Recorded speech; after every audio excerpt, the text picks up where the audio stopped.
Hello à tous et bienvenue dans le Pitch du Digital saison 1 épisode 3. Aujourd'hui on répond à une question que l'on m'a posée récemment, mais pourquoi veux-tu que les petites PME se digitalisent ?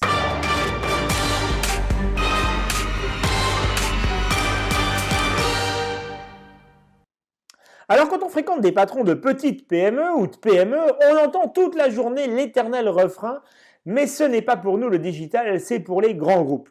Sous-entendu bien sûr que les grands groupes ont de l'argent et pas les PME, et donc comme le digital ça coûte cher, on ne s'y intéresse pas.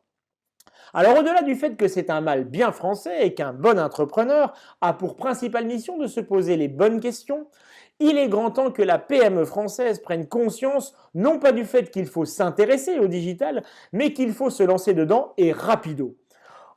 Si on se compare à nos voisins, les Anglais, les Allemands, les Espagnols ou les Suisses, la France est très en retard dans la transformation digitale des organisations de petite taille, à savoir les entreprises de moins de 250 salariés. Et la rebelote, j'entends déjà tous les patrons de sociétés de moins de 10 salariés qui, encore une fois, vont me dire « ce n'est pas pour moi, on est trop petit, on est bien loin des 250 salariés ». Oui, mais premièrement, on ne peut rien faire contre le fait que la normalisation a déterminé le premier palier à 250 salariés et d'ailleurs, sur le principe, on s'en fout.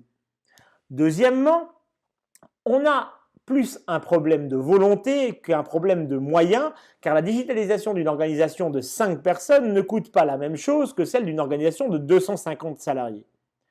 Et troisièmement, la transformation digitale a un but. Et ce n'est pas fait pour crâner auprès de ses potes entrepreneurs, c'est fait pour faire avancer son organisation en corrélation avec le reste du monde et bien entendu en respectant une notion dimensionnelle alignée sur son écosystème. Alors si l'on prend le problème dans l'autre sens et que l'on se pose la bonne et unique question qui est où est-ce que je souhaite emmener mon entreprise, mon organisation, mes collaborateurs et donc mon écosystème, eh bien le digital fait partie intégrante de l'équation qui résout ce problème. Mais il n'est pas la solution, car la solution intègre beaucoup d'autres facteurs, dont par exemple la R&D, oui, vous m'entendez bien, la R&D, même dans une organisation à 5, et on y reviendra très bientôt dans un autre épisode, la communication, l'amélioration de son expérience client ou de son expérience ou d'ailleurs de son expérience employée. C'est pour ça que toutes les organisations, quelles qu'elles soient et quelle que soit leur taille, doivent explorer et entamer leur transformation digitale. En plus, il est bien plus facile de commencer petit et de progressivement grossir avec l'apport de la transformation digitale que de digitaliser une grosse organisation, bien souvent très phagocytée par de la structure et des process.